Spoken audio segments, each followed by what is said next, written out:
Welcome to Albert zone dear friend start करेंगे आज Nifty 50 से। और मैं बताना चाहूँगा निफ्टी 50 इस टाइम अपने ऑल टाइम हाई के लिए रेडी है। ठीक है, तो थोड़ा सा वेट करिएगा, आपको ऑल टाइम हाई देखने को मिलेगा। ठीक है ना, मार्केट के अंदर। और उससे पहले मैं आपको बताना चाहूँगा निफ्टी 50 के हम 30 मिनट के टाइम फ्रेम पर बात कर रहे हैं, 30 मिनट के टाइम फ्रेम पर हम बात कर रहे हैं। मार्केट के अंदर जो इस टाइम पर पैटर्न बन रहा है, अगर आप देख पा रहे होगे तो बहुत ही अच्छा पैटर्न बन रहा है। ठीक है ना, जिसे आप लोग जानते भी होंगे कप एंड हैंडल के नाम से। ठीक है ना, देखिएगा पूरा completely cup and handle pattern बन रहा है। ठीक है, ये जब ब्रेकआउट होगा तो एक हमें अच्छा मोमेंटम देखने को मिलेगा। ठीक है, ब्रेकआउट जब हो जाएगा उसके बाद हमारे पास साइन क्या रहेंगे कि मोमेंटम अच्छा आना चाहिए। ठीक है, जब तक ये नेकलाइन ब्रेक नहीं हो जाती तब तक एक हमें अच्छा मोमेंटम देखने को नहीं मिलेगा। ठीक है ना, तो इस चीज़ का आप ध्यान रखिएगा। कप एंड हैंडल मैंने आपको क्लियर किया है। अभी क्या हो सकता है मार्केट के अंदर, हम 50 मिनट के टाइम फ्रेम पर आते हैं। ठीक है, और 50 मिनट के टाइम फ्रेम पर आप देख लीजिएगा कि जब भी मार्केट के अंदर एक अच्छा मोमेंटम आने को होगा, मार्केट इसके ऊपर क्लोजअप दे, हमें रिट्रेसमेंट करे, उसके बाद जब निकलेगा तो ईजिली आपको बहुत बड़े टारगेट्स देखने को मिलेंगे। बट अभी हमें इतना बड़ा नहीं सोचना है करके, हमें अभी कल के बारे में सोचना है कि कल मार्केट किस तरह से वर्क कर सकता है। ठीक है, तो हमारे पास जो सपोर्ट निकल कर आ रहा है वो 25,000 का ही स्ट्रॉन्ग सपोर्ट है। ठीक है ना, 25,000 से लेके 20 तक का। ठीक है ना, 25,200 से 25,020 से लेके 25,000 तक का हमारे पास बहुत ही स्ट्रॉन्ग एक सपोर्ट है। ठीक है ना, बट हम जो स्ट्रॉन्ग सपोर्ट मानेंगे वो 25,000 को ही मानेंगे। ठीक है, ये दो जो हैं हमारे पास, जब तक मार्केट इस बीच में है तो यही होने वाला है कि मार्केट इसी रेंज में, जब इस रेंज के ऊपर या नीचे निकलेगा तो बहुत ही अच्छा हमें मोमेंटम देखने को मिलेगा। ठीक है ना, तो देखिए कल के लिए हमारे लिए ये स्ट्रॉन्ग सपोर्ट और रेजिस्टेंस हो चुके हैं। और देन अगर हम सेकंड सपोर्ट की बात करते हैं तो सेकंड सपोर्ट जो हमारे पास निकल कर आ रही है वो आ रही है आपकी 25,130 की। ठीक है ना, जो कि हमारे पास ये कल भी सपोर्ट अवेलेबल थी। ठीक है, और अगर मानिएगा 25,220 के ऊपर निकलता है, 25,220 के ऊपर अगर मार्केट निकलता है तो इमीडिएट आपको 25,300 तक मार्केट आता हुआ नजर आएगा। ठीक है ना, 25,300, 25,305, 25,310 तक आपको मार्केट आता हुआ नजर आएगा। और देन अगर इसके ऊपर अच्छा मोमेंटम हमें देखने को मिला तो आपको 25,375, 25,370 तक के लेवल भी देखने को मिल सकते हैं। ठीक है, और अगर हम सपोर्ट की बात करते हैं तो सपोर्ट हमारे पास आप मानिएगा तो एक सपोर्ट तो हमारे पास यही आ रही है 24,900 के आसपास का। ठीक है ना, 24,900 एक सपोर्ट है हमारे पास जो कि काफ़ी स्ट्रांग है। ठीक है, उसके नीचे अगर हम बात करते हैं तो फिर आपके 24,800 है फिर हमारे पास। ठीक है, तो ये हमारे पास सपोर्ट आप मार्क कर लीजिएगा। ठीक है, अब कल किस तरह से वर्क कर सकते हैं इस चीज़ को समझिएगा। देखिए, अगर मानिएगा कि मार्केट के अंदर फ्लैट ओपनिंग होती, कंडीशन नंबर फर्स्ट में फ्लैट ओपनिंग अगर होती है तो मार्केट ऊपर जाकर यहाँ से थोड़ा नीचे के साइड में आने की कोशिश करेगा और यहीं से हमें एक बैक बाउंस देखने को मिलेगा। ठीक है ना, ऐसा भी हो सकता है कि मार्केट थोड़ा सा यहाँ पर आए, रेंज बनाए और रेंज बनाने के बाद इस तरह से ब्रेकआउट कर दे। ठीक है, और ये भी हो सकता है कि मार्केट यहीं पर रेंज बनाए, डबल टॉप बनाने के बाद एम पैटर्न क्रिएट करे, एम पैटर्न का जैसे ही ब्रेकआउट करेगा तो हो सकता है आपको ये 25,125 का भी लेवल ब्रेकआउट होता हुआ नजर आए। और यहाँ पे अगर रिट्रेसमेंट होगा तो रिट्रेसमेंट फेल होने के चांसेस ज़्यादा रहेंगे, क्योंकि यहाँ पे काफ़ी अच्छा बायर इंटरेस्टेड होकर यहाँ पे रेंज बना लिया, यहाँ पे काफ़ी अच्छा बायर ने होल्ड किया है मार्केट के लिए। तो कल के लिए एक हमें बुलिश मोमेंटम एक्सपेक्टेड है। ठीक है ना, सेकंड कंडीशन में अगर हम बात करेंगे तो गैप अप की बात करेंगे। मानिएगा कि गैप अप अगर 25,220 के ऊपर हो जाता है। ठीक है ना, तो 25,220 के ऊपर अगर हो जाता है, कितना भी बड़ा, अगर इतना बड़ा कैंडल बनता है तो फिर मज़ा नहीं आने वाला है। ठीक है ना, मार्केट के अंदर अच्छा मोमेंटम नहीं मिलेगा। छोटा कैंडल बनता है, ठीक है, रिट्रेसमेंट करता है 25,200 के भी, फिर उसके बाद अगर मार्केट निकलता है तो 25,300 इमीडिएट देखने को मिलेगा। थोड़ा पुल बैक आता है तो ईजिली यहाँ पे थोड़ा रेंज बनाने के बाद अगर निकलता है तो 25,370 भी आपको देखने को मिल सकता है गैप अप की कंडीशन में। ठीक है ना, थर्ड कंडीशन में हम बात करेंगे गैप डाउन की। अगर मानिएगा कि मार्केट गैप डाउन हो जाता है 25,125 के नीचे, ठीक है, तो यहाँ पे क्या होगा, या फिर तो यहाँ पे गैप डाउन हो जाता है तो मार्केट इमीडिएट आपको ऊपर आता हुआ नजर आएगा।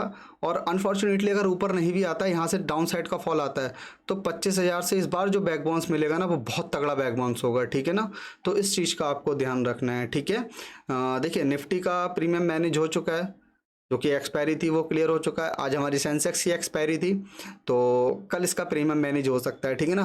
पर हम देखेंगे, हमें जहाँ ट्रेड मिलेगा हम वहाँ पे कोशिश करेंगे पंच करने की। तो ये तो रहेगा हमारा निफ्टी 50 का, ठीक है ना।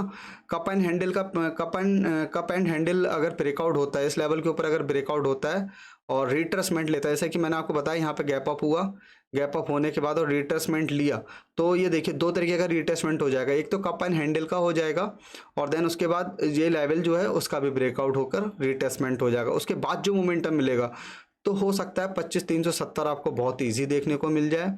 और देन उसके बाद अगर मैं बात करूं तो 25,440 भी आपको देखने को मिल सकता है, ठीक है ना। तो ये लेवल्स जो है हमारे पास बहुत ही स्ट्रांग रहने वाले हैं कल के लिए, ठीक है। तो ये लेवल्स मार्क कर लीजिएगा, बाकी मैं जो है इसका स्क्रीनशॉट लेकर आपको शेयर कर दूंगा टेलीग्राम चैनल के अंदर, ठीक है ना।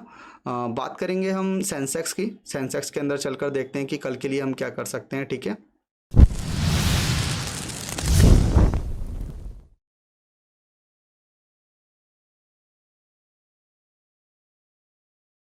सेंसेक्स के अंदर देखिएगा, जैसा कि मैंने निफ्टी 50 में आपको बताया कि कप एंड हैंडल का पैटर्न क्रिएट हो रहा है, तो इसमें भी सेम वही कंडीशन है, आप देखिएगा।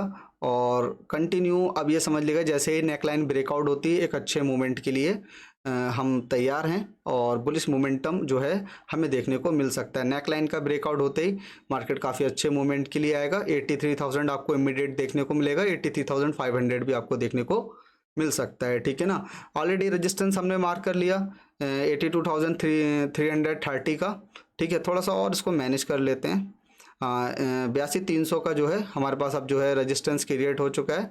और सपोर्ट की अगर मैं बात करता हूँ तो सपोर्ट तो हमारे पास यार यही सबसे स्ट्रांग है, जो कि 81,700 से लेके 81,600 तक का जो सपोर्ट है वो काफ़ी स्ट्रांग हमारे लिए कल के लिए वर्क करने वाला है। थोड़ा मैनेज कर लेते हैं इसको, ये बेटर रहेगा। 81,600 से लेके 81,700 के बीच में जो सपोर्ट होगा वो काफ़ी स्ट्रांग होगा हमारे लिए, ठीक है, कल के लिए। और नेक्स्ट सपोर्ट की अगर मैं बात करता हूँ तो आप मानिएगा 81,950, ठीक है ना। 81,950 से लेके 82,000 तक के जो लेवल्स होंगे काफ़ी स्ट्रॉन्ग्स रहेंगे हमारे लिए कल के लिए, ठीक है। तो ये सपोर्ट जो है काफ़ी अच्छी है, 82,900 से लेके 81,900 तक, ठीक है ना। बट मैंने 81,990 आपका मार्क करके रखा है, क्योंकि अगर ये ब्रेकआउट होगा, रिट्रेसमेंट होगा, तो हमें ऑब्वियसली देखने को डाउन साइड का मोमेंटम देखने को मिलेगा। बात करेंगे आगे के लिए कि कल किस तरह से मोमेंटम देखने को हमें मिलेंगे। देखिए सेकंड जो हमारे पास सपोर्ट होगी वो 81,400 के आसपास की रहेगी, ठीक है ना। और उसके बाद जो सपोर्ट मिलेगी वो थोड़ा सा हमें बड़ा मिलेगा, 81,100 के आसपास की हमें सपोर्ट देखने को मिलेगी, ठीक है ना। 81,100, हाँ 81,100 के आसपास की हमें सपोर्ट देखने को मिलेगी, तो इस चीज़ का ध्यान रखिएगा, ठीक है। रेजिस्टेंस की अगर मैं बात करता हूँ तो रेजिस्टेंस आप देखिएगा हमारे पास जो रेजिस्टेंस निकल कर आ रहे हैं, सबसे पहले तो इस लेवल को मार्क करेंगे जो 81,500 का है हमारे पास। काफ़ी स्ट्रॉन्ग रेजिस्टेंस वर्क कर सकता है कल के लिए अगर मार्केट अप साइड में निकला तो। और सेकंड जो रेजिस्टेंस की बात करेंगे हम 81,750 के आसपास आ रहा है, 81,750, ठीक है। और फिर उसके बाद 83,000 तो हमारे पास साइकोलॉजिकल लेवल है ही, जो कि अगर मार्क भी नहीं करेंगे तो भी वो रेजिस्टेंस सपोर्ट की तरह वर्क करता है ये करके, ठीक है। तो 83,000, ठीक है। अब कल के लिए हम कैसे वर्क कर सकते हैं इस चीज़ को समझेंगे, ठीक है।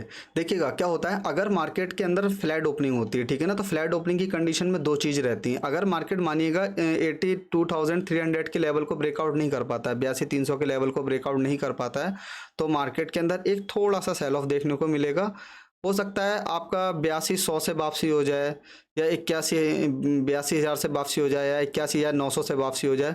बट ओवरऑल मार्केट के अंदर बुलिश स्ट्रक्चर बन चुका है, क्योंकि आप देखिएगा मार्केट यहाँ से खिंचकर ऊपर आया, और ओवरऑल आप देखेंगे तो 82,000 के लेवल को होल्ड भी किया है मार्केट ने, ठीक है ना। तो क्या रहेगा, फ्लैट ओपनिंग अगर होती है तो भी हमें बुलिश का ही देखना है करके। और यहाँ से सेलिंग कब देख सकते हैं, सेलिंग एक कंडीशन पर दे सकते हैं कि मानिएगा कि मार्केट फ्लैट ओपन हुआ, ऊपर गया, ऊपर आने के बाद अगर इस लेवल के आके नीचे ब्रेकआउट हो जाता है, रिटेस्टमेंट करके अगर फॉल करता है, तो ये फॉल थोड़ा सा अच्छा होगा, जिसमें आपको 82,000 के लेवल बहुत ईजिली देखने को मिल जाएंगे, ठीक है। और देन अगर मैं बात करूं तो गैप अप की, गैप अप अगर 82,300 के ऊपर हो जाता है तो एक हमारा कप एंड हैंडल का भी कप एंड हैंडल जो पैटर्न है उसका भी ब्रेकआउट हो जाएगा। रिट्रेसमेंट लेने के बाद अगर मार्केट निकलता तो बहुत तेज़ी से 82,500 देखने को मिलेगा।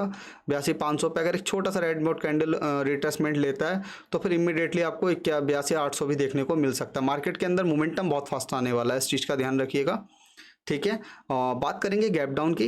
गैप डाउन के अंदर तो मैं आपको बताऊं, गैप डाउन अगर यहाँ हो जाता है तो कैंडल हो सकता है ऊपर साइड में खिंच जाए और रिट्रेसमेंट लेने के बाद 82,300 के बाद थोड़ा सा नीचे आएगा और फिर 82,500 का लेवल आपको देखने को मिल सकता है, ठीक है। जितना नीचे आएगा उतना छोटा लेवल हमें देखने को मिल सकता है, ठीक है ना। और अगर फर्स्ट हाफ में ही अगर 82,800 तक पहुँच गया तो सेकेंड हाफ में आपको सेलिंग देखने को मिलेगी। सेलिंग इतनी बड़ी नहीं होगी, 82,300 तक ही सेलिंग रहेगी। यहाँ पे हो सकता है बंद हो जाए या फिर यहाँ से बैक बाउंस देखने को मिले। 82,300 से लेके 82,500 तक का मोमेंटम आपको देखने को मिलेगा अगर फर्स्ट हाफ में अच्छा बुलिश मोमेंटम हमें देखने को मिला तो, ठीक है। तो आज के लिए इतना ही।